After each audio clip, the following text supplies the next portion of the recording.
Es momento de iniciar nuestro primer encuentro de especialistas que se titula El papel de la electromovilidad, que estará moderado por Jorge Suárez, especialista en movilidad y transporte público. Jorge Suárez es experto en electrificación del transporte de carga y pasajeros, con una trayectoria destacada en startups como Vemo y Megaflux, así como Engine y Volvo Bus, abarcando operaciones en América Latina, América del Norte y Europa. Ha estado presente en la industria en México desde el 2007. Su especialidad es el desarrollo de negocios y la comercialización de tecnologías de cero emisiones para el transporte. Desde 2022, Jorge fundó su práctica de consultoría Green Rocker, que apoya a las organizaciones en la innovación de los modelos de negocio y estrategias comerciales enfocadas en tecnologías climáticas. Ha sido pionero en la movilidad eléctrica en México, liderando proyectos claves como la introducción de la primera flota de autobuses eléctricos del país y el desarrollo de infraestructura de recarga para camiones y autobuses. Jorge es licenciado en Relaciones Internacionales por la Universidad Externa de Colombia y cuenta con maestría en Energía y Medio Ambiente en University of Delaware y Finanzas en la Escuela de Graduados de Administración y Dirección de Empresas Business School. Adelante, por favor, Jorge.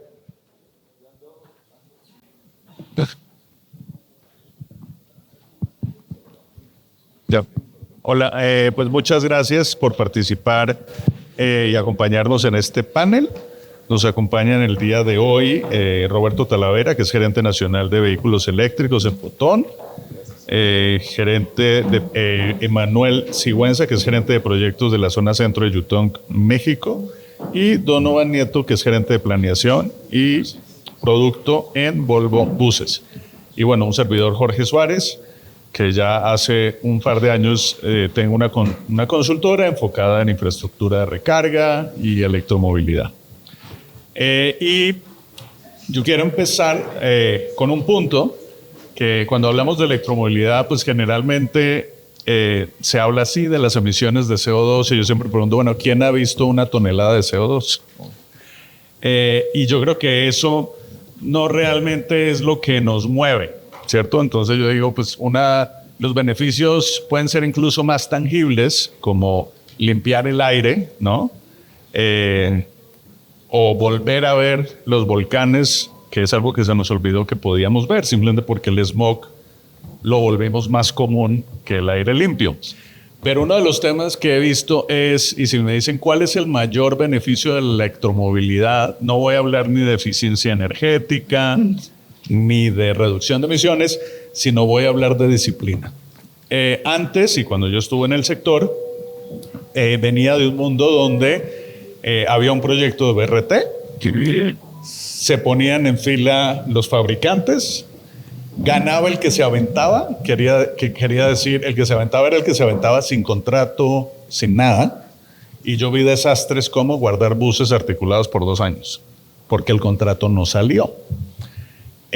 Autoridades que no tenían suficiente compromiso, ¿no? Estaba, sí, el Protram y construían estaciones y los buses nunca llegaron y podemos contar varios casos.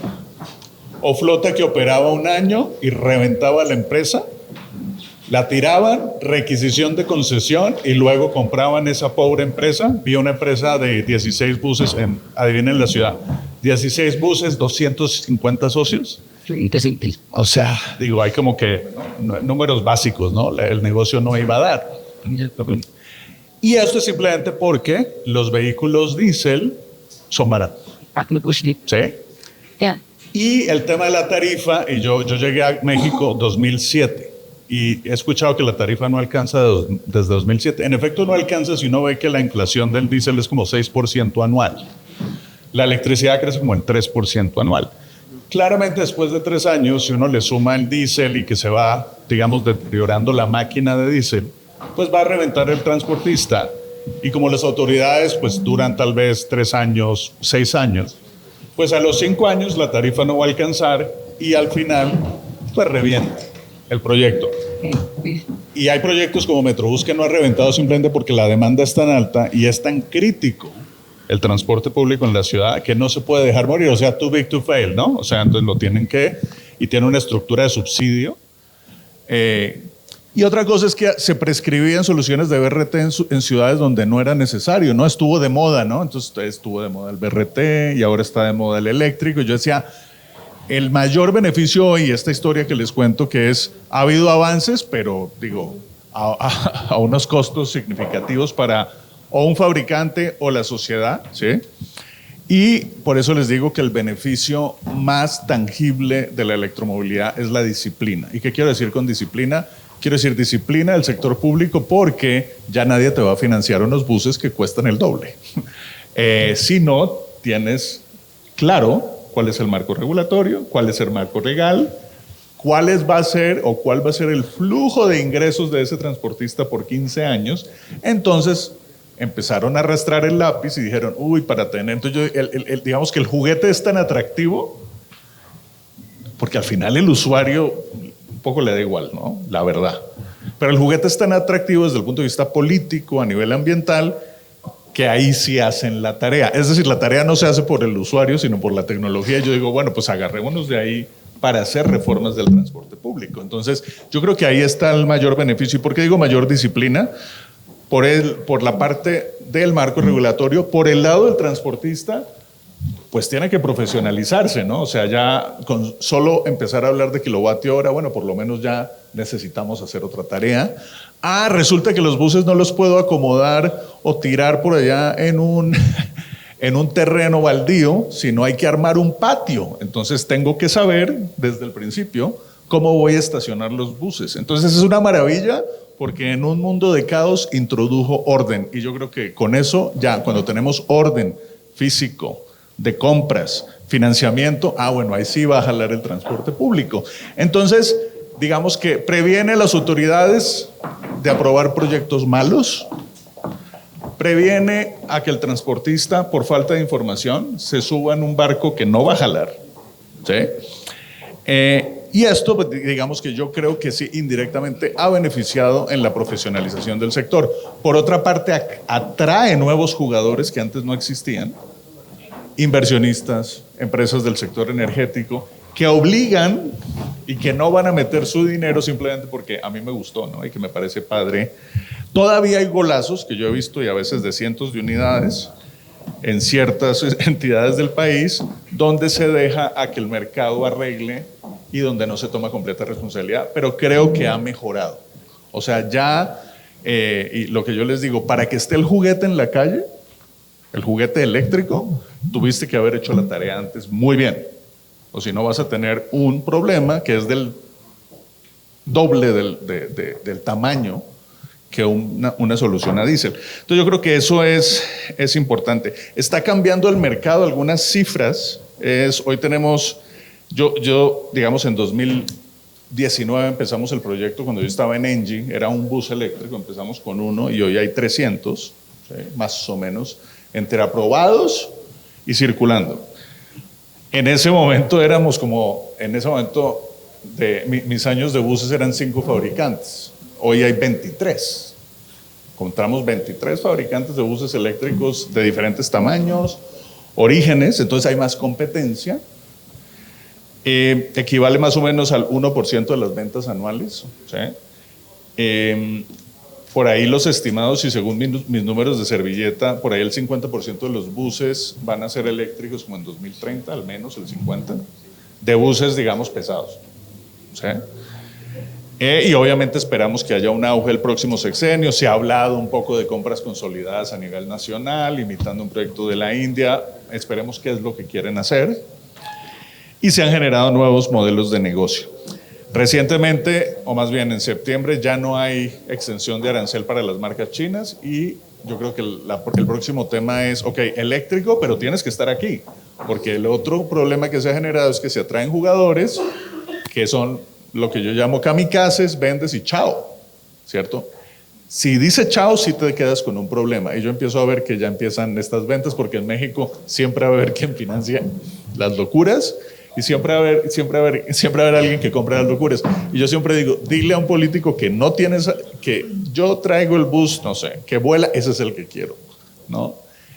Y la marca luego que hace menos la chamba, yo veía, siempre ganaba. Y yo, ok, entonces todavía falta ahí y tenemos que protegernos, es decir, los transportistas, deben tener responsabilidad de qué están eligiendo, ¿sí? Porque eléctricos no son iguales todos. Tienes que saber el detalle de las baterías, las garantías, todo eso. Entonces, bueno, después de esta larga introducción, vamos a tener una discusión desde el punto de vista de los fabricantes o los OEMs. Todas las empresas que tenemos aquí son miembros del ANPACT, entonces han hecho un esfuerzo por localizar las operaciones. Creo que también Yutong. Sí, yo leí. Ah, bueno, listo. Ahí, ya casi. Apruébenlos, solo si tienen planta. Bueno, vamos a hablar, bueno, voy a presentar a Roberto. Roberto es un líder destacado en la industria automotriz en materia de electromovilidad y nuevas tecnologías. Ha sido director de vehículos eléctricos, o más bien es director de vehículos eléctricos en LDR, Fotón, y lleva 2 años en la industria. Ha estado en empresas como Mercedes-Benz, Maserati, BYD y Fotón, y es ingeniero mecánico automotriz y tiene un MBA. Donovan Nieto, ex colega, es gerente de planeación de producto, inteligencia de mercados en Volvo Buses.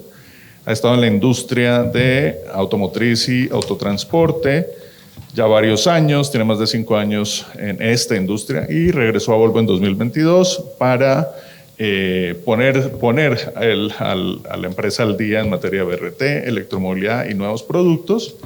Y Emanuel, otro gran entusiasta de la electromovilidad, es gerente de proyectos de autobuses en Yutong, México. Es ingeniero y analítico por convicción, ingeniero electromecánico y Black Belt, pero no Samurai, ¿no? Black Belt Six Sigma. Es encargado responsable de desarrollar e implementar estrategias de movilidad eléctrica. Vi un análisis que hizo recientemente de infraestructura en la ciudad, creo que es muy interesante lo que hicieron ahí, y es todo el análisis geográfico que hay que hacer. Entonces, entiendo que primero empezamos con presentaciones individuales, ¿sí? Entonces, bueno, pues le doy la palabra a Roberto y nos vamos yendo. Gracias. Y luego vendrá el panel. Muchas gracias, Jorge. Muy buen día a todos. Muchas gracias por la invitación.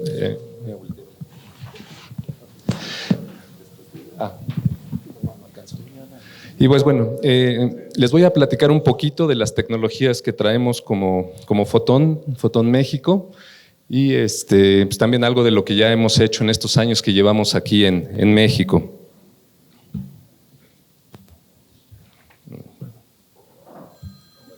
Ok. Sí, gracias.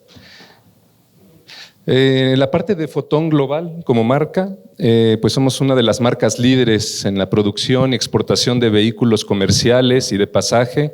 Es una empresa china, fue fundada en 1996, de hecho el día de hoy cumplimos 28 años como Fotón Global y pues ya llevamos más de 11 millones de vehículos fabricados, la mayoría exportados. Tenemos presencia en más de 110 países, de los de aproximadamente 195 que hay, estamos en aproximadamente 110 países. Tenemos 20 plantas de producción en China de diferentes productos y tenemos 22 plantas también de producción a nivel internacional. Tenemos algunos joint venture muy importantes con empresas ya de renombre. Por ejemplo, pues la mayor parte de nuestros vehículos de combustión interna incorporan motor Cummins. Tenemos ahí también un convenio con Fotón Daimler para la producción y la venta de vehículos de tractocamiones de Daimler en China. Tenemos otro convenio con ZF también para las transmisiones. Y hablando en el tema de electromovilidad, que es lo que hoy nos atañe aquí, tenemos un convenio, un joint venture con la marca de CATL, que es la marca líder en la fabricación de baterías para vehículos eléctricos. Y pues bueno, esto es lo que somos como Fotón Global, un pequeño resumen. Y ya aquí en México, ¿qué hemos hecho? Parte de lo que estaba comentando ahorita Jorge, pues nosotros ya tenemos plantas aquí en México, tenemos más de 500 empleos directos, tenemos nuestro corporativo aquí en la Ciudad de México, en Santa Fe, tenemos ya 2 plantas de ensamble en Lagos de Moreno, Jalisco, y está en construcción la 3ª planta también en Jalisco, donde va a ser una planta para pick-up, vanes, y ahí va a ser también para el tema de vehículos eléctricos. Esperemos esta planta ya empiece a funcionar a finales del próximo año.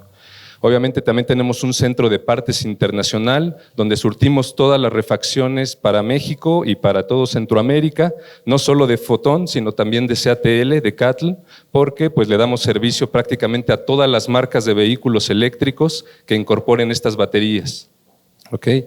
Y indirectamente también le damos trabajo a 1,500 empleos con más de 44 agencias que tenemos por todo el país y pues todos los proveedores que ya estamos ocupando aquí en México, pues obviamente para todos los temas de armado de nuestros vehículos.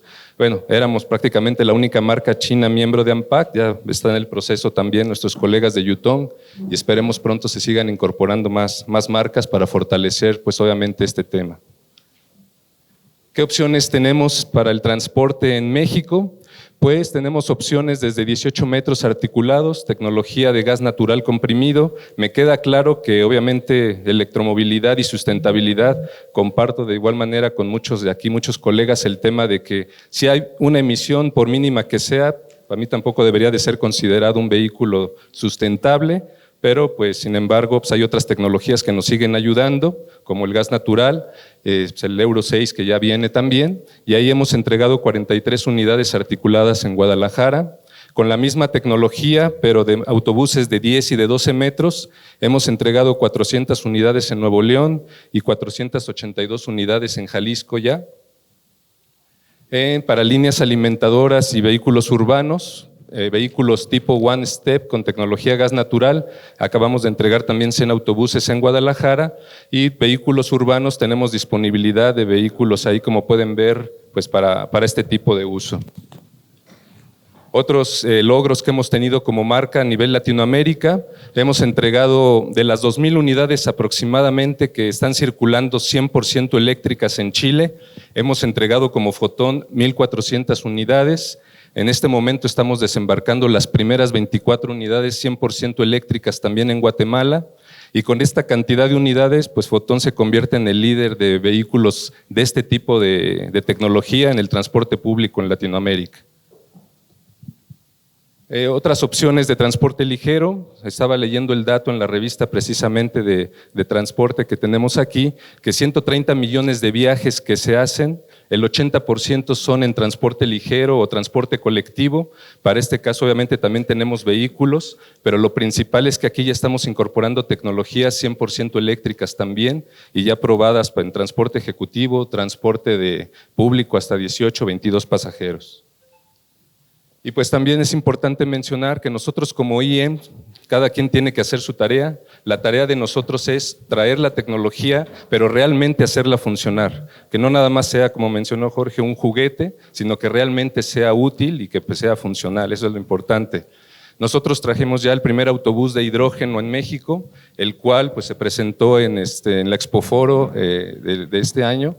Y pues es una tecnología híbrida, un vehículo que comparte un fuel cell, tecnología fuel cell, no es un motor de combustión interna, es una celda de combustible y también comparte una parte eléctrica, 550 kilómetros de autonomía, pero lo importante es que ya ha hecho recorridos 100% funcionales en todas estas ciudades.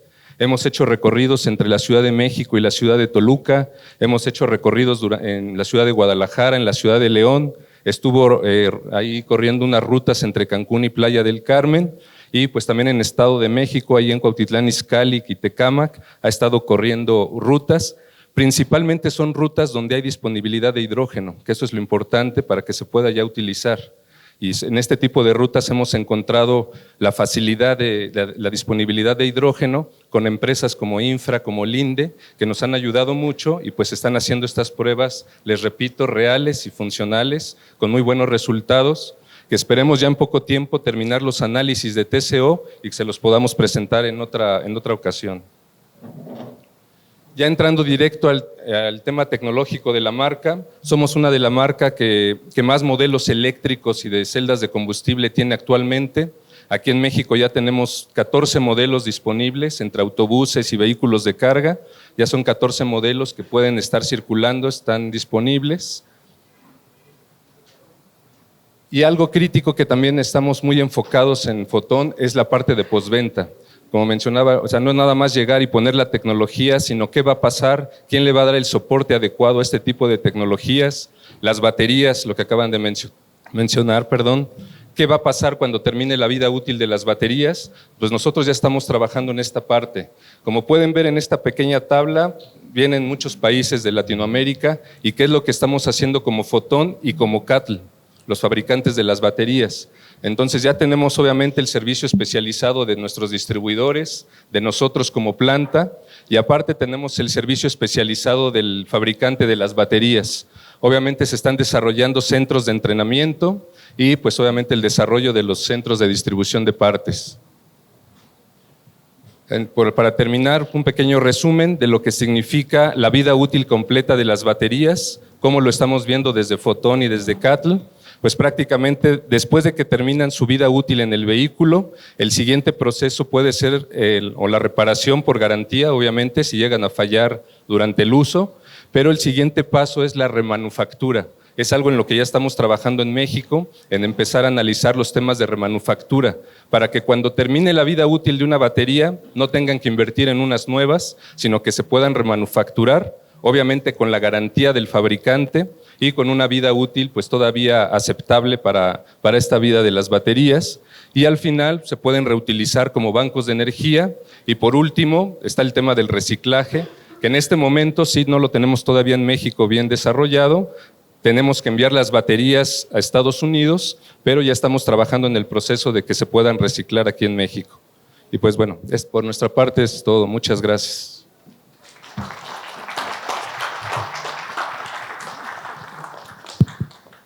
Bueno, le damos la palabra a Donovan de Volvo Autobuses.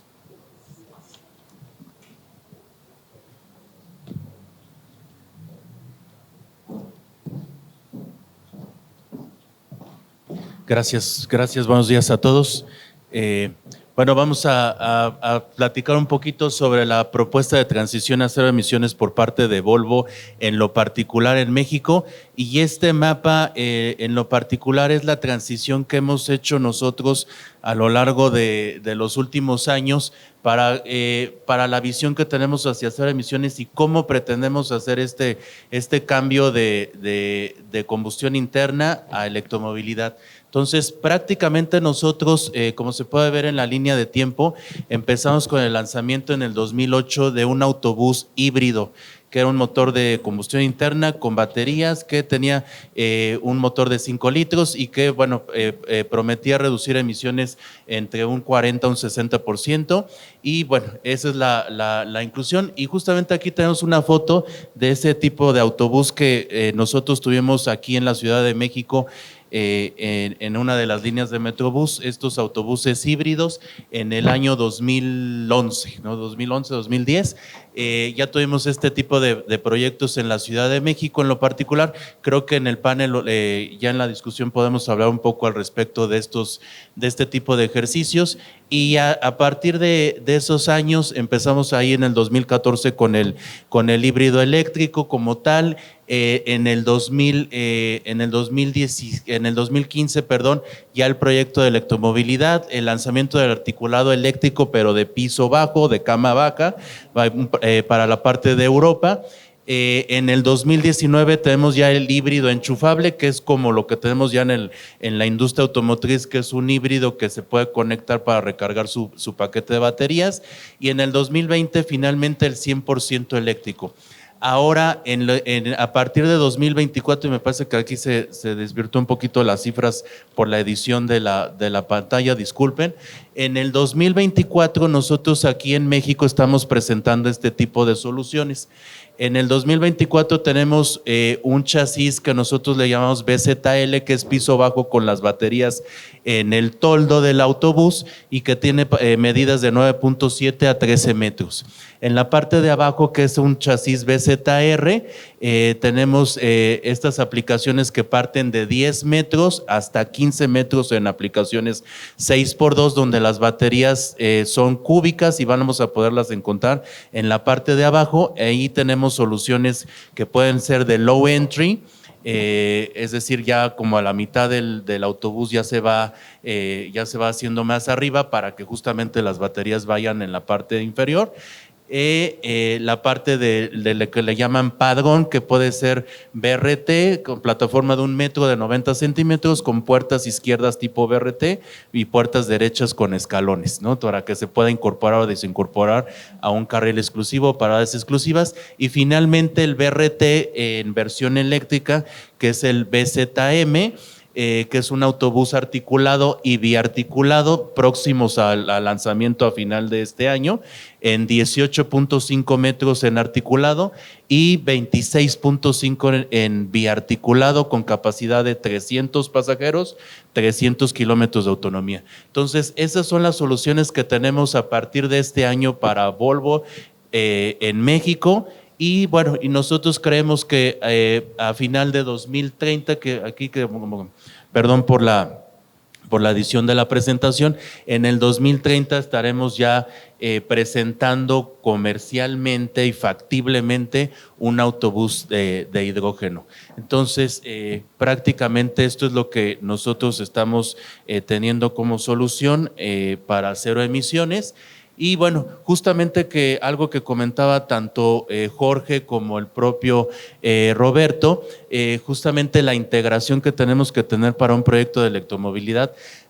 A pesar de las buenas experiencias que hemos tenido en la Ciudad de México, en algunas otras ciudades, todavía está esta parte que comentaba Jorge sobre que a veces son muchos deseos políticos, voluntades políticas, y que el proyecto de electromovilidad a veces no tiene un orden y una integración como debe de ser, ¿no? Entonces, aquí mantenemos estos elementos que nosotros consideramos que se deben de incluir como parte de un proyecto de electromovilidad, que justamente tiene que ver desde la planeación, ¿no? Entonces, a veces hay muchos gobiernos que nos hemos presentado y bueno, nos dicen, tengo 100 autobuses, pues yo creo que tengo que tener 100 autobuses por consecuencia y casi 100 cargadores y todo eso. Entonces, pues lo que justamente nosotros estamos implementando es la integración y la planeación, porque pues simplemente, justamente no necesariamente la transición tiene que ser de igual a igual, sino que tenemos que ahora justamente tomar en cuenta el tema de la infraestructura, las configuraciones de carga, el número de baterías que integra el autobús. No, a veces también escuchamos quiero el autobús que tenga 500 kilómetros, no quiero que tenga más autonomía, y dices, oye, tu día completo es de 220 kilómetros, ¿no? No necesitas 5 baterías, no necesitas toda la autonomía completa, ¿no? Entonces, son cosas que tenemos que ir tomando en cuenta y que tenemos que ir presentando, y que con la experiencia que vayamos teniendo tanto aquí en la Ciudad de México, próximamente seguramente en el Estado de México, pues tendremos justamente ya esa experiencia y esa habilitación por parte de todos los actores que integran un proyecto de electromovilidad como tal, que son los fabricantes, las autoridades, inclusive las ONG también han participado activamente justamente en todo el análisis de las transiciones hacia electromovilidad, y bueno, y así es como nosotros lo presentamos. Parte también de lo que tenemos que comentar en esta sesión, en esta mesa, es justamente la pluralidad, ¿no? Entonces, aquí ponemos en la mesa este conector que nosotros consideramos que es una opción eficiente para México, que es el conector que justamente, como se puede indicar en el mapa, es el llamado Combo 1 o Combo 2 en la parte de Europa. Bueno, la parte asiática, inclusive la de Japón, es otro tipo de configuración. Justamente comentamos este tema de la pluralidad porque puede haber estrategias que inclusive cierren el paso a otros modelos o a otras marcas en un corredor o inclusive en una ciudad. Nosotros creemos que justamente como la experiencia en la Ciudad de México, como en otras ciudades, la pluralidad, tener varias marcas en un corredor, y eso hace que por consiguiente podamos tener una mayor eficiencia y podamos tener una mejor relación comercial y una mejor relación y beneficio para las ciudades.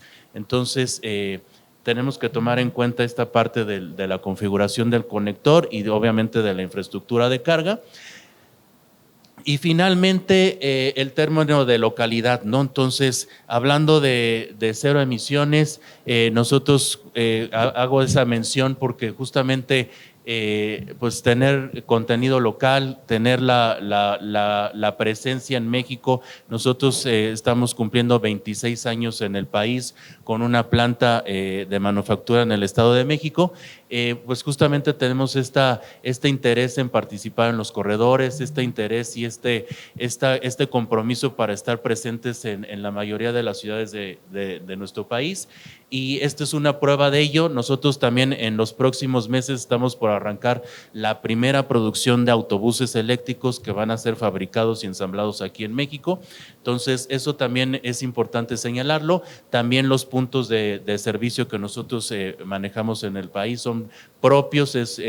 Nosotros tenemos la representación de los puntos de servicio, son 100% Volvo, es lo que nosotros le llamamos de planta, ¿no? Entonces, la relación es justamente con la planta. Aquí en la parte derecha es una ilustración también de este es un desarrollo que se hizo aquí en México, que es una alternativa hacia la circularidad, es decir, cuando la vida útil de la batería en un autobús cumple su ciclo. Bueno, esta es una alternativa que se hizo aquí con una colaboración con una empresa mexicana para tener una alternativa de qué hacer cuando la vida útil de la batería en el autobús termina, ¿no? Entonces, este es un componente que tiene la 9ª parte de un autobús Luminous, que incluye celdas solares y que esto puede inclusive alimentar una casa habitación sin necesidad de conectar la CFE. Y bueno, finalmente, para concluir la presentación de Volvo Autobuses en México, justamente pues nosotros somos pioneros en corredores BRT desde hace ya algunos años. Tenemos esa experiencia, esa robustez con una planta que inclusive puede fabricar y exportar los vehículos para Estados Unidos y Canadá, y la atención a nuestros clientes con una red propia que tiene más de 30 puntos de servicio en nuestro país y que la atendemos nosotros directamente, con puntos de servicio hacia el público en general o puntos de servicio dentro de los talleres de nuestros clientes. Y bueno, y con eso concluyo y les agradezco mucho su atención y a sus órdenes.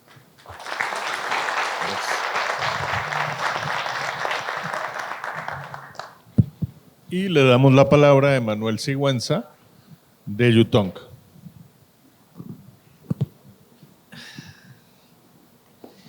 Gracias y buenos días a todos por estar aquí en este foro.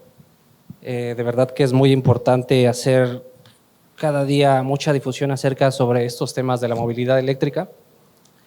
La movilidad eléctrica en la Ciudad de México no es algo nuevo. Ya a partir de la década de los 50, mediados de los 50, el servicio de transportes eléctricos de la Ciudad de México ya se encargaba de mover cierta cantidad de pasajeros cada día en este formato de nuevas tecnologías, ¿no? Para esa época.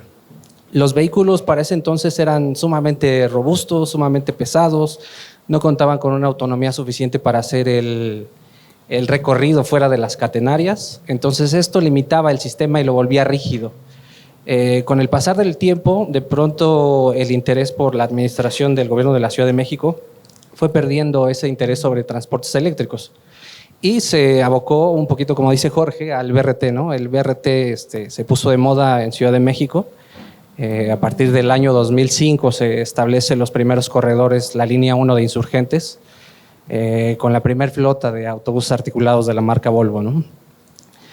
Posterior a eso, en el año 2011, se genera o se gesta el primer proyecto de autobuses híbridos para la Ciudad de México, ¿no? Este sistema fue desarrollado para la línea 4 del Metrobús, que Jorge fue precursor de aquí de este proyecto, implementando 7 autobuses híbridos, ¿no? Impulsados en un modo eléctrico y un modo diésel, con la misma tecnología de ellos. Los esfuerzos han ido cambiando, ¿no? Hay una filosofía en China que me gusta mucho. De pronto, el trabajar con una empresa china, uno se empieza a mimetizar con la comunidad y con su cultura. Entonces, hay una filosofía que ellos tienen, que para hacer un viaje de 1000 millas hay que dar el primer paso. Y la Ciudad de México ya lo logró. La Ciudad de México, al darse cuenta de las necesidades de reducir sus emisiones contaminantes, reactiva nuevamente el servicio de transportes eléctricos, realizando una inversión muy importante y teniendo un plan de gobierno para renovar 500 unidades en el sexenio de la doctora Claudia Sheinbaum. Es por eso que nosotros nos damos a la tarea que en el año 2018 hacer la exploración del mercado y tener esta necesidad de colaborar con el proyecto de la Ciudad de México y participar en la renovación de trolebuses. Yutong, al igual que la mayoría de las holdings en China, es una fábrica que tiene prácticamente una capacidad productiva de 400 autobuses en un día en sus 16 líneas de fabricación. Cuando decimos esto a los clientes se sorprenden, me dicen, ¡ay, 400 autobuses en un día! Bueno, en cada una de las líneas de producción pueden salir 400 autobuses en un día. No es que fabriquemos los 400 autobuses en un día, ¿no? Eso sería realmente impresionante. El core de Yutong en México y en el mundo, pues prácticamente es el autobús. Yutong en los años 60 inicia sus operaciones como una empresa de reparación de carrocerías, replicando un poco como la industria mexicana, ¿no? Que finalmente muchas de las empresas locales de México iniciaron de esa manera, ¿no? Como Becar, como, bueno, recuerdo algunas, ¿no? Becar es la que recuerdo más. Posterior a ello, Yutong se empieza a dar cuenta que hay una necesidad importante en el mercado de China para poder tener servicios de transporte tanto de ciudad como de transporte interciudades. Entonces desarrolla sus líneas de producto, ¿no? Que tenemos autobuses urbanos, autobús de larga distancia, autobús de pasajero, autobús turístico, el escolar y autobuses especiales. Hoy estamos entregando para los aeropuertos, principalmente en España y Qatar, estos autobuses para desembarco de vehículos en su formato eléctrico. Así. Como les decía, pues Yutong es uno de los principales fabricantes de autobuses en el continente asiático. Tiene una tasa del mercado del 34.6%. Más adelante les vamos a compartir la información de los datos de mercado de China. Yutong ha estado por más de 20 años en el número 1, liderando esta cifra de mercado no por debajo del 30%. Esto quiere decir que sumando los 4 números que están por debajo de nosotros, apenas empiezan a llegar a la tasa de mercado que nosotros tenemos en China. La cuota del mercado global es del 10%, quiere decir que nos hacen fuertes los números de China, es la realidad. Pero en ventas globales está Yutong y se encuentra peleando ese 1-2 con Mercedes-Benz, ¿no? Todos los días. Hemos tenido ya prácticamente 10 sucursales en el extranjero, 10 plantas de fabricación de vehículos eléctricos y de combustión en diferentes latitudes. Nuestro director Michael Ren acaba de anunciar que vamos a tener la planta de fabricación de autobuses eléctricos y trolebuses aquí en México, ¿no? Entonces es uno de los compromisos que Yutong asume hacia el futuro. Sabemos esta barrera arancelaria que vuelve a hacer los proyectos un poco difíciles para el 30 de septiembre. Entonces con esa conciencia Yutong ha tenido mucho énfasis en el mercado mexicano y planea tener la planta aquí en México, ¿no? La siguiente. Como les decía, para nosotros el proyecto insignia es el de trolebuses. Prácticamente hicimos la renovación completa, salvo algunos ramales que hay trolebuses de algunas otras marcas que son unas fracciones pequeñitas. Estamos presentes en estos estados de la República, particularmente Ciudad de México. Ciudad de México, que para nosotros es nuestro mercado más importante, es la casa de Yutong. En Ciudad de México tenemos 428 trolebuses, entre su variante de 12 metros y variante articulada. Estamos entregando este año para los amigos de Corredor Mixcoac y Corredor Aztecas, que es Cotaxasa, 2 nuevas empresas que se participaron en los bonos de renovación de unidades para la continuidad de la línea del eje 8 de trolebuses y un ramal de ramificaciones que va sobre Avenida Azteca para conectar el Metrobús con Insurgentes, ¿no? Estamos entregando para ellos 58 trolebuses más que ya están en camino, ya prácticamente los estamos liberando a mediados de este mes. Estamos también en el Metrobús de la línea 3, allí tenemos 60 autobuses articulados. Es bien cierto que el proyecto se inició desde el año 2009, 2019, encabezado de la mano de Engie y de Jorge Suárez. Este fue un proyecto también desafiante para Yutong, porque en ese tiempo no se conocía tanto de los autobuses eléctricos, ¿no? De pronto era la discusión qué vamos a hacer con las baterías, cuál es la autonomía máxima. Entonces el Metrobús de la Ciudad de México necesitaba tener datos, ¿no? Tener vamos a decirlo, esta experiencia con un primer lote de 10 unidades y poder replicarlo a sus líneas subsecuentes, ¿no? Tan es así que ahora el Metrobús tiene la línea 4 en formato eléctrico. Estamos trabajando nosotros con la línea 6, estamos entregando 8 primeras unidades para la línea 6 y estamos entregando 8 más para la línea 2, ¿no? Entonces, el compromiso de la Ciudad de México y del Metrobús para poder seguir avanzando hacia la movilidad eléctrica. Tenemos también otros proyectos muy importantes. Guanajuato, allí tenemos 2 autobuses que son los primeros autobuses ya funcionales y ya operativos en una ruta intercity que conecta prácticamente la ciudad de León y Guanajuato para poder hacer el traslado de personal que se traslada entre ambas ciudades para poder trabajar y para poder por la tarde regresar a casa, ¿no? Entonces ya tenemos también esta modalidad del autobús de 11 metros de longitud, completamente eléctrico. Tenemos cifras ya de consumos energéticos muy impresionantes. Y otro destino importante para nosotros es el estado de Yucatán, en Mérida, ¿no? Allí colaboramos con el Vaivén, tenemos 300 unidades ya vendidas, hemos entregado hasta el momento cerca de 200 unidades. Este es un nuevo formato de tener movilidad eléctrica para estas ciudades, ¿no? De pronto el proyecto o los proyectos con autobús eléctrico tiene que sumar muchos actores y también en esa cantidad de actores diferentes presupuestos. A veces hablar para la transición de una tecnología obsoleta a la movilidad eléctrica requiere un paso previo, ¿no? Entonces nosotros encontramos dentro de las necesidades del sistema de transporte de Yucatán que la factibilidad puede ser con el autobús híbrido, ¿no? Para nosotros el autobús híbrido sigue siendo un buen producto que finalmente abate los costos tanto de infraestructura eléctrica de carga, abate los costos de tener un paquete de baterías enorme para poder circular al menos 300 kilómetros diarios. Con esta tecnología tenemos un nuevo sistema de supercondensadores. ¿Qué quiere decir? Que no tenemos la complicación de tener un paquete de baterías que a la vida del 7º año ya va a necesitar un recambio, ¿no? Con el autobús híbrido, que pasé hace un momento a compartir las fichas técnicas, podemos llegar a un escenario de movilidad eléctrica de 10 años operativos, ¿no? En su formato eléctrico y su formato de combustión. Este mismo modelo está evolucionando para el mercado de Nuevo León. Entonces estamos participando en una licitación muy importante que encabeza el gobernador Samuel, donde la tecnología que ellos quieren tener es el mismo autobús híbrido, pero en su motorización de gas natural. Este vehículo también es un desarrollo nuevo para nosotros y estamos dispuestos a colaborar en estos proyectos para poder hacer la transformación de diferentes sistemas de transporte de México, ¿no? La siguiente. Y como les decía, ¿no? El trolebús finalmente son 428 unidades. Este vehículo pues, tiene la flexibilidad de que ya no necesita tener totalmente la dependencia de la catenaria.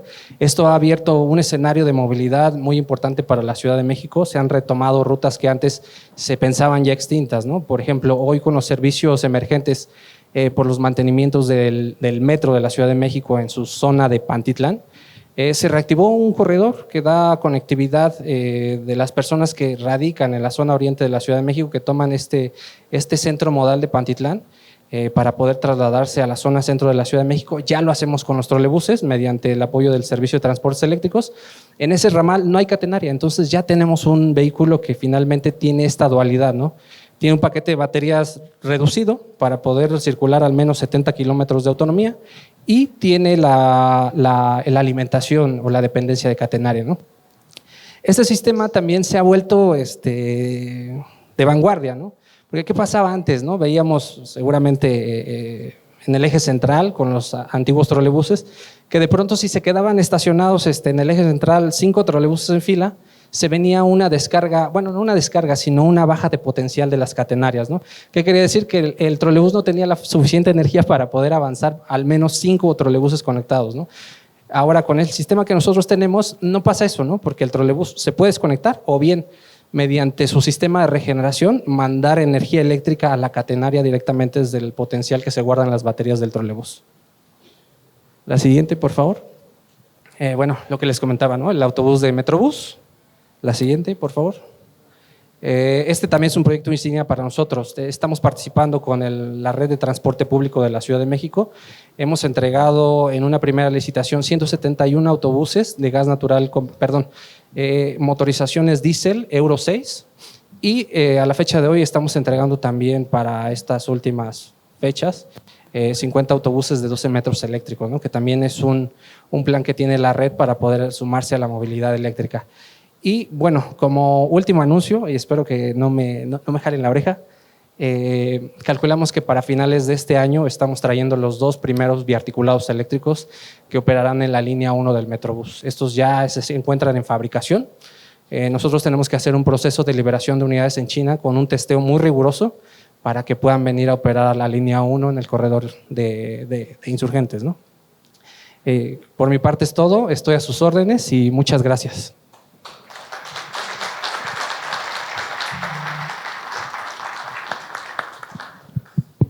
Bueno, creo que ya tenemos una visión de la oferta, así que creo que podemos ir al tema de infraestructura.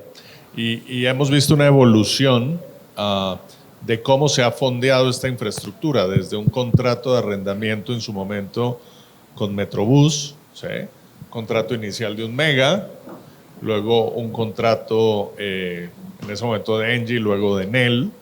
Hemos visto modelos integrales en Monterrey, en alianza, en ese caso fue de Enel, con un transportista.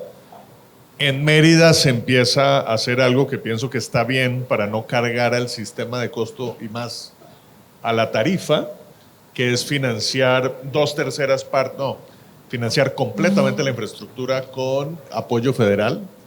Y tiene toda la lógica en el sentido que es infraestructura cuya depreciación es diferente a la de los autobuses y hay dinero público para eso, ¿sí? Interconectarse a la red es costoso, ¿no? Dependiendo de la ubicación de un patio, pues es más o menos inversión, pero te puede sacar la viabilidad de un proyecto. Y creo que tenemos que decidir los patios más bien con respecto a la red que hay y no tanto llevar la red a donde no hay, por decir, infraestructura existente. Les quiero preguntar a ustedes, ¿quién debería, o más bien, cuál es la experiencia que han tenido en materia de adopción por parte de los clientes a la hora de hablar de infraestructura? ¿Sí? ¿Qué barreras perciben? ¿Lo entienden? Para mí, digamos, obviamente obstaculiza a veces si hay alguien que tome esta responsabilidad, ayuda, ¿sí? Es una inversión que se tiene que hacer de jalón, es difícil, no lo financia necesariamente la financiera de la propia empresa, pero me gustaría que nos contaran un poquito qué han aprendido de los propios clientes. Y luego hablaremos del tema conectores, que me parece que es una buena duda o una buena discusión. Entonces empecemos con Donovan y nos vamos así. Gracias. Bueno, definitivamente ha habido varias opiniones, ha habido varios ejercicios sobre lo que se refiere a la infraestructura de carga. Nosotros hemos tenido esa adaptación para ello. Entonces, de entrada, nuestra financiera ya cumple o ya incluye que pudiéramos tener esa infraestructura de carga y no nada más inclusive el financiamiento del cargador, sino inclusive la obra civil, toda esta parte de conectarlo desde la red de CFE, esta parte de los cargadores. Entonces, eso ya lo podemos de alguna manera ya poner como un checklist, como una palomita de que nosotros tenemos esa opción como tal, ¿no? Lo que nosotros también, coincido contigo, me parece que el gobierno puede justamente ofrecer y tener esta parte de ofrecer o tener a disposición del proyecto una infraestructura de carga. Obviamente hay que tener cuidado justamente con lo que comentaba de la configuración del conector, la configuración de la potencia de carga de sus cargadores, para que pues justamente pueda haber varios jugadores en esa ciudad o en ese sistema como tal, ¿no? Entonces, Parte también, un tema fundamental es el alcance y pues las mediciones que puedan tener en la capacidad, ¿no? Nosotros nos hemos encontrado con ciudades que a lo mejor dicen, quiero mi corredor de 100% cero, eléctrico, cero emisiones, pero inclusive la propia Compañía Federal de Electricidad, que ese es otro tema que también nos podemos aventar un buen rato, no tiene la capacidad inclusive de cumplir con los kilowatts, o bueno, en este caso, los megas requeridos, ¿no? Entonces, ya de ahí, ya incluso, me parece que inclusive en la Ciudad de México hubo un tema también, ¿no? Para hacer toda esta parte de lograr tener ese mega que se requería, ¿no? Entonces, también hay que tener ese compromiso por parte de CFE para que pueda cumplir la capacidad de carga del proyecto. Aquí mencionas un punto importante y es el modelo de infraestructura, y esto es como un poco para que vayamos, porque hay como mitos, ¿sí? El modelo de infraestructura eléctrica de distribución, que es la que necesitamos para alimentar los autobuses, normalmente no va a tener esta capacidad. Estamos hablando que en promedio un comercio tiene 30 kilowatts. 20 buses es un mega, es un montón, ¿sí? Y no es como que se tenga esta capacidad ya esperando a que la demanden. El modelo es basado en la demanda. Si yo quiero eso en mi patio, yo lo tengo que pedir. Ahora bien, uno puede analizar el nodo y hay muchos casos donde el nodo es suficiente, es decir, todos los nodos tienen como un colchoncito, ¿sí? Si ya estamos hablando de un patio de 5 megas, bueno, listo. Cuando es un mega, ¿sí? Va a depender del proyecto. Obviamente, es bueno saber cómo va a escalar ese proyecto, ¿no? Podemos empezar con un mega, pero puede ser que la demanda sea 10 megas. Entonces, de todas maneras, esos diálogos, yo creo que debe haber una reforma a ese acceso a la red. Porque es costoso la forma de pago, hay que hacer unos depósitos, etc. En India han tomado otro modelo donde la empresa eléctrica, en el caso de transporte público, asume esas inversiones y se le compensa a través del presupuesto federal. Porque si siempre los transportes públicos van a estar en déficit. Si le sumas más a la tarifa, ¿sí?, no jala. Y lo último que vi en Colombia, que me parece un modelo interesante, es, oiga, los buses ya, si los tiene el operador, estamos pagando unos intereses altísimos, ya que sean inversión pública, y los entregamos en una forma de comodato al operador y le pago la remuneración del costo operacional, que es el modelo de los trenes, ¿no? Los trenes nunca se recuperan, es puro presupuesto hundido. Porque al final, si yo tengo un activo que cuesta 100 pesos, diésel, 200 pesos el eléctrico, pues yo voy a pagar intereses sobre 200 pesos, no de 100. Entonces el costo financiero sí se traslada. Y si lo tiene el operador, algunos operadores no son buenos, pues van a pagar el riesgo de ese operador. Entonces, digamos, sí, yo pienso que hay una transición a que se piense cómo es esa ingeniería financiera, ¿no? Te pregunto, Roberto, desde el punto de vista de Fotón, ¿cuáles son esas dudas o barreras u oportunidades en temas de infraestructura? Ok, en la parte de Fotón, bueno, en la parte de infraestructura, pues acá le dejo ahorita la palabra a Emanuel, que es un experto, pero el punto de vista que tenemos de Fotón es una alternativa, que apenas lo estamos ya revisando con China y estamos pronto a traerlo, y la alternativa que estamos ofreciendo es almacenamiento de energía. Creemos que es una opción viable, tan es así que hay empresas actualmente, como Bimbo, por ejemplo, que son una empresa líder en el tema de vehículos eléctricos, energías sustentables, campos eólicos. Ellos ya tienen, en algunas de sus plantas ya tienen bancos de energía, obviamente alimentados por paneles solares, para poder ser prácticamente independientes de la red. Entonces, nosotros no vemos lejos que pueda ser una solución, una alternativa, pues para también no meterle tanta carga a lo mejor al tema de la infraestructura, pero obviamente también hay que revisar el tema del financiamiento de estos bancos de energía, que la gran ventaja es que en algún momento dado también pueden empezarse a alimentar conforme se vaya terminando la vida útil de las baterías en los camiones o en los autobuses, esos mismos pueden ser la materia para seguir alimentando más bancos de energía. Digo, ya en China hay unos proyectos funcionando de esta manera y nosotros es una alternativa que estamos analizando. Otro tema bien interesante que mencionas, gracias por mencionar el tema, Roberto. Claramente uno puede hacer dos cosas, es decir, si yo tengo un proyecto de buses eléctricos, tengo que analizar tres cosas. Bueno, ¿cuál es la energía que me va a requerir ese proyecto? ¿Cuál es la potencia? La potencia está en función de las horas, la cantidad de energía y las horas disponibles para recargar. Y eso puede venir de tres lugares, o es de la red, o es de baterías, almacenamiento, y esos almacenamientos se pueden alimentar o de la red o de los paneles. Si lo alimento de la red, es inteligente en el sentido que la infraestructura de buses solamente se utiliza 5 horas diarias. Tienes todavía el resto del día para alimentarlo. ¿Cuál es el problema con buses? Funciona muy bien en reparto logístico. Hacen 75 kilómetros, 100 kilómetros diarios. En una sola batería puedes cubrir varios camiones.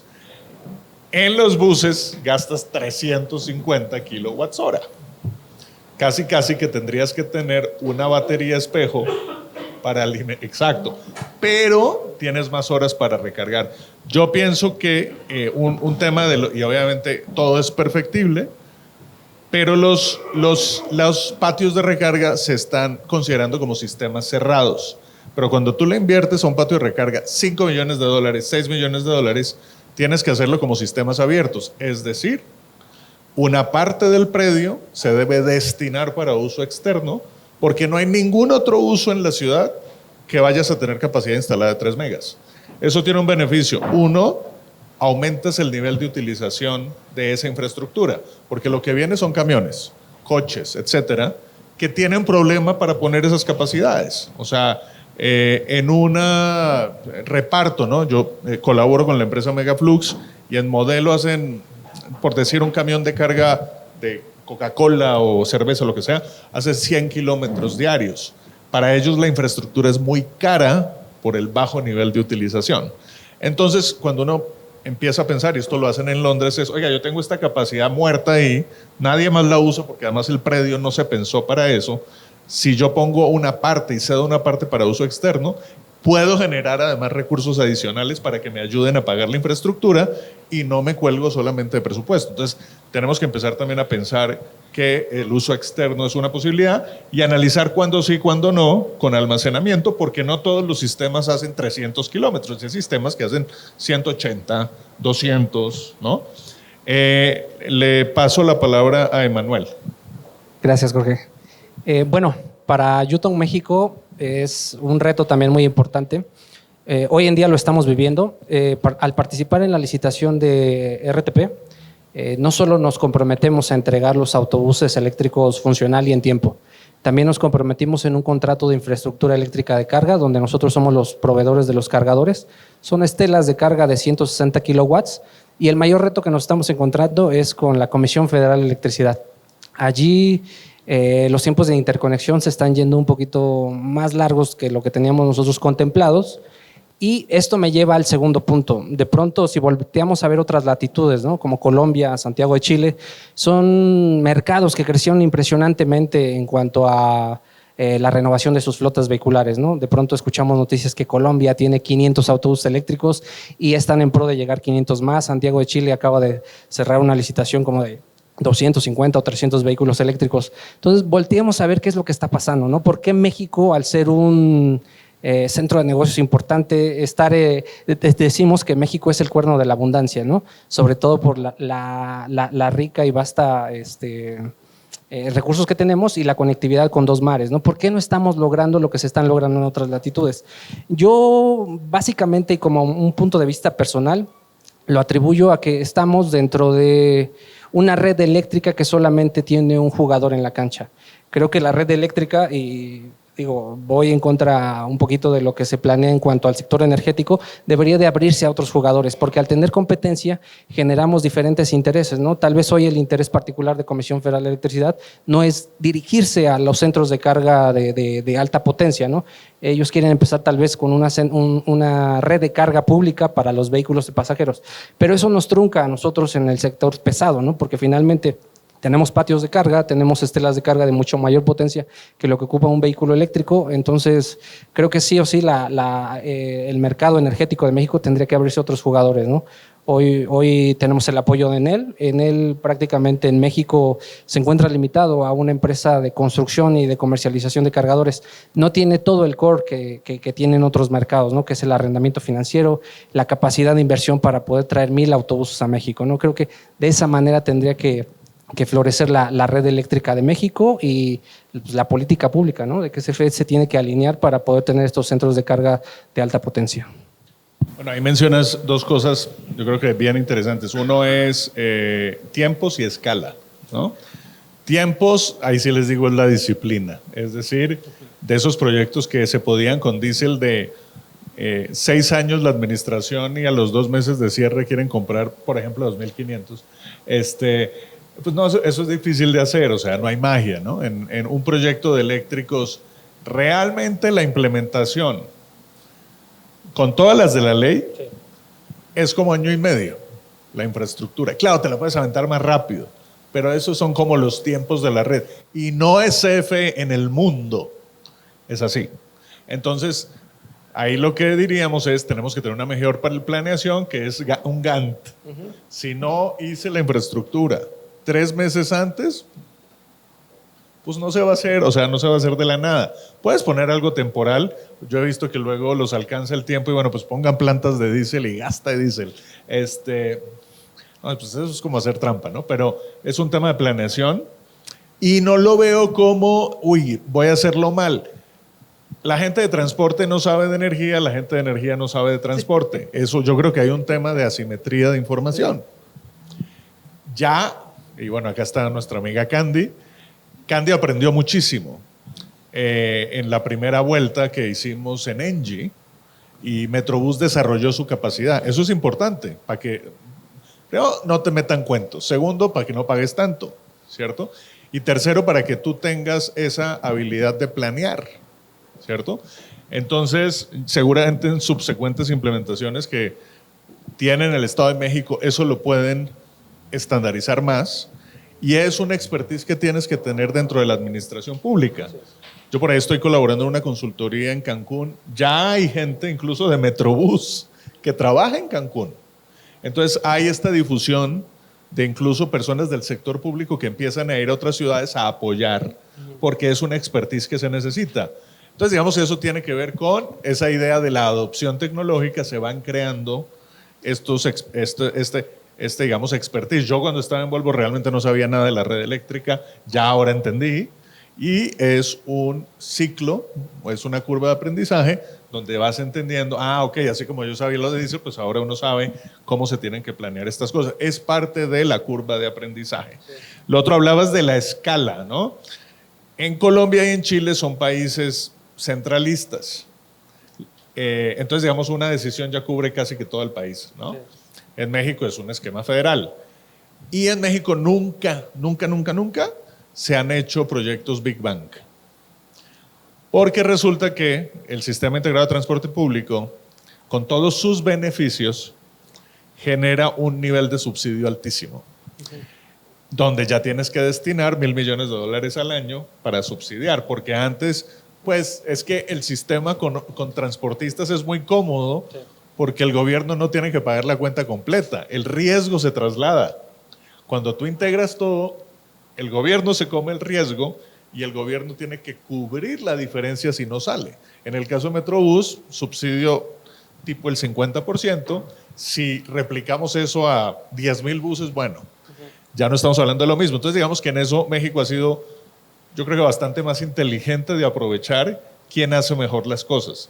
Los transportistas son más resilientes, pero toman más riesgo, ¿sí? Entonces, digamos, esto es, digamos, yo no creo que hay un bien y un mal. yo creo que en Colombia y en Chile se ha sobregastado. Cuando el gobierno paga la cuenta, no hay incentivo tanto a ahorrar. En Estados Unidos los buses eléctricos cuestan el doble que en cualquier lugar y es porque el gobierno paga todo, ¿sí? Entonces, digamos, no hay un incentivo a la eficiencia. En su momento en Colombia, el gobierno decía, son 2 cargadores, 2 buses por cargador. ¿Por qué? Y ya lo bajaron a, no mentiras, hazlo tú y tú dime cuánto. Porque generó sobrecapacidad. O sea, tenemos patios en Colombia de 20 megas. ¿Sí? Cuando promedio en México es de 5, en Chile son de 7.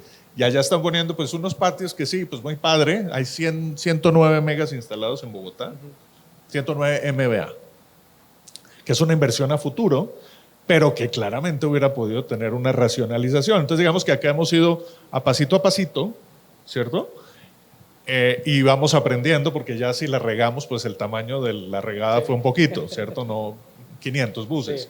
Sí, en el caso, cuando tú compras 1000, pon tú que a los 5 meses bajaron los buses 20%, pues ni modo, ya te aventaste 1000 y perdiste esa economía. Entonces digamos que en esto de adaptación tecnológica es bueno y rápido, pero no tanto, ¿cierto?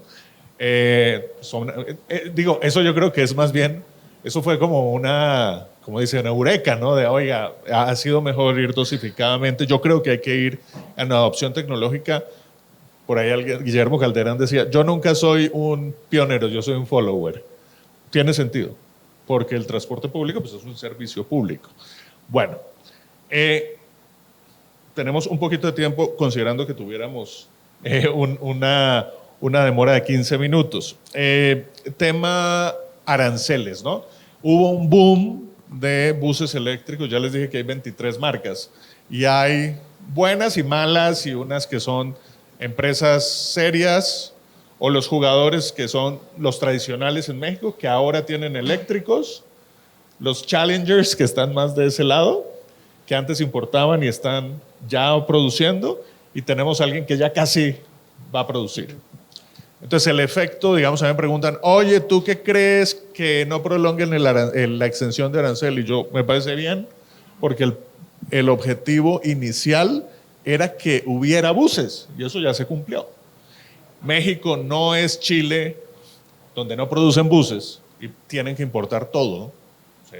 Acá tenemos producción de carrocerías, fábricas de chasis, tenemos un sector automotriz muy grande. Sería, honestamente, una burrada seguir importando si lo podemos hacer acá. O sea, y eso ya se ve, ¿no? Ya empiezan a hacer los fabricantes de carrocerías, ya lo empiezan a hacer aquí. Seguramente el bus que valía un montón en Volvo ya vale menos hoy, ¿cierto? Entonces le pregunto a ustedes cuáles son sus planes, ¿cierto? A nivel ya más industrial, de qué quieren hacer, ¿sí? ¿Cómo ven crecer este mercado? Oiga, va a poner una línea de producción, un poco esos planes industriales, porque yo creo que una empresa que tiene una inversión en el país, pues obviamente le genera más certidumbre a estos proyectos, ¿sí? Y son proyectos de 15 años, o sea, si por ahí vimos caso, bueno, no importa dar nombres, pero caso Hyundai, ¿no? En su momento en Monterrey, pues pusieron unos buses y luego despiezados esos buses terminaron por allá tirados, ¿sí? Y es grave, porque esto lo pagó alguien, ¿sí? Y en eléctrico, ya les dije, el tamaño de los errores es el doble, ¿cierto? Y a veces irse por el más barato, en este caso tecnología, ¡uy, Dios mío! Si tú no tienes un fabricante que tenga algún incentivo y es un importador yo digo, hay muchos que, el mexicano es muy emprendedor, ¿no? Fue de vacaciones a China, bueno, listo, di que soy representante y la empresa es de garaje, ¿cierto? Y aquí es grave eso, ¿sí? Y como digamos, el cliente siempre va a estar orientado a precio, yo sí creo que tiene que haber auditorías de esos fabricantes, ¿no? En estas consultorías que estamos haciendo con un par de estados, hacemos la auditoría con un montón de preguntas, o sea, no es como que, ay, Dios mío, ¿por qué preguntas tanto? Sino, oiga, ¿cuál es el riesgo que está asumiendo el comprador? ¿Sí? En su momento, cuando hicimos ese contrato de Engie, trabajamos en tándem con ADO. Y ADO puso y seguramente Manuel sabe, unas condiciones de uptime brutales, ¿sí? Que está bien. O sea, eso es best practice, ¿no? Oiga, a mí me van a poner sanción de kilómetros si yo no tengo la pieza. Bueno, hay que ir al nivel de piezas. Si tú lo dejas, ay, sí, así me vas a dar la postventa tú de buena onda. A ver, nunca hay incentivo a tener partes porque es inventario. Y si ese almacén lo tiene un dealer, al dealer lo que le importa es vender vehículos, no vender postventa. Entonces, hay que tener requerimientos más estrictos. Y no es lo mismo dar servicio en Ciudad de México que darlo en Cancún. ¿Sí? Entonces, platíquenme un poquito ese tema de, uno es la huella industrial en el país, dos, la capacitación de los técnicos, porque ese es otro rollo. Estamos cambiando de tecnología. Los conocimientos de los técnicos no son los mismos. ¿Sí? Y ese tema de cómo expandir esa red de postventa. Entonces, industrial, capacitación y la postventa, cómo la podemos operar.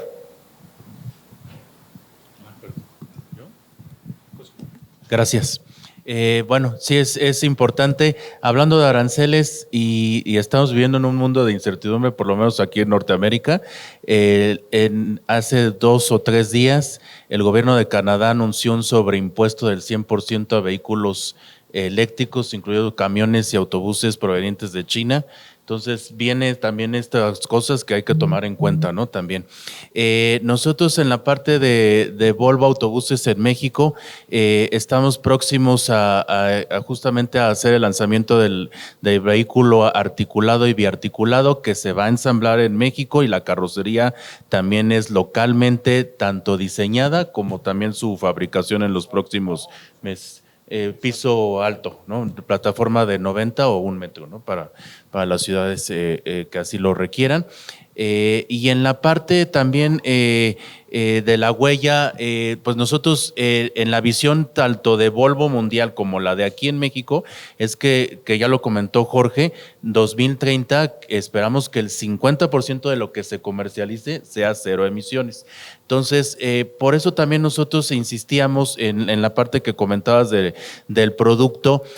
A veces hay opciones que también nos han dicho, oye, hay una versión híbrida. Yo creo que por la experiencia que se tuvo en la Ciudad de México, nosotros lo que hemos comentado también es, si se va a hacer el salto a 100% eléctrico, yo creo que vale la pena hacerlo, porque al final esta parte de híbrido que es mitad eléctrico, mitad diésel, al final tienes que tener componentes de repuesto de diésel, al final tienes que hacer una postventa de diésel. Entonces, los TCOs, que también aquí lo comentó Roberto, al final ya si tú analizas los TCOs o el costo total de propiedad de los vehículos, al final ya no representa tanto, y al final un híbrido también tiene emisiones, ¿no? Entonces, pero particularmente la parte de los repuestos en esos vehículos híbridos, yo creo que no es la respuesta correcta, aunque pueda ser una alternativa de precio, ¿no? Entonces, hay que tomar esa parte en cuenta como tal. Y bueno, y finalmente las soluciones que nosotros ofrecemos desde los últimos prácticamente 18 años que tiene el primer corredor en la Ciudad de México, que recién cumplió 18 años, hemos estado ahí y hemos tenido esas experiencias, y queremos tener esa oportunidad. Y en la parte de las opciones de cargadores, insistimos, lo importante también aquí es tener una pluralidad, ¿no? Y que tengamos todos que tener esa participación y esa estandarización, que ojalá se pudiera hacer como en estos países que comentas de Colombia. Creo que aquí por la parte de federación y la parte de identidad estatal de cada uno de los estados de la República, creo que va a ser complicado, pero creo que podemos tener esa estandarización, pues a lo mejor en la parte de seguridad, como comentabas, ya la parte de manejar medias tensiones, 600 volts en un autobús, cambia completamente también la parte del servicio y de la postventa y toda esta parte del entrenamiento que tiene que tener la gente ahora. Entonces, es importante ir estandarizando a nivel nacional, y justamente para eso también están estos foros de AMTM, los foros que también en la parte del AMPACT, a través de la asociación de movilidad que tienen en la AMPACT, justamente que podamos tener estas experiencias.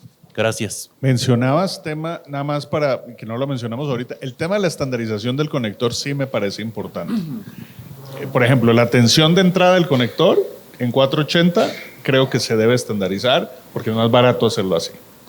Y dos, el tema del conector, yo creo que hay una discusión que hay que dar entre CCS1 y CCS2. CCS1 va a ser predominante en camiones y los camiones jalan mucho la demanda. En ese sentido hay que ver qué puede hacer cada marca. Entiendo que ya hay flexibilidad, pero ayuda a que sea estandarizado. ¿Cuál es el problema? Los cargadores en CCS1 son más caros que en GBT o en CCS2. Habrá que considerarlo en el costeo. Roberto. Gracias, Jorge. Y seamos concisos porque ahora sí se nos acabó el tiempo. De acuerdo. En la parte de... nosotros sí teníamos ya desde hace un año aproximadamente el tema de la visión de poder tener una planta para el tema de vehículos eléctricos. Ya con este tema de la exención que pues prácticamente se quita, obviamente sí afecta en la parte de precio, tenemos que hacer algunos, sobre todo absorber, es la parte que ya como Fotón hemos trabajado, absorber algo de ese tema. La idea es seguir apoyando la democratización del vehículo eléctrico y una de estas pues es obviamente que no impacte en el precio a corto plazo. Y pues ya con la fabricación de los autobuses o de los vehículos eléctricos en la nueva planta, pues no tendremos mayor problema de poder seguir incorporando este tipo de tecnologías. ¿Okay? Por la parte de la capacitación, como les mencionaba en la presentación, nosotros al tener la representación de CATL en México nos ha ayudado mucho. Era uno de los requerimientos que Fotón China nos ponía, el tema del manejo del alto voltaje para poderlo ensamblar localmente. Pero como tenemos a la gente certificada por CATL China, eso nos ha ayudado bastante para la autorización tanto de la planta como del servicio de postventa que tenemos.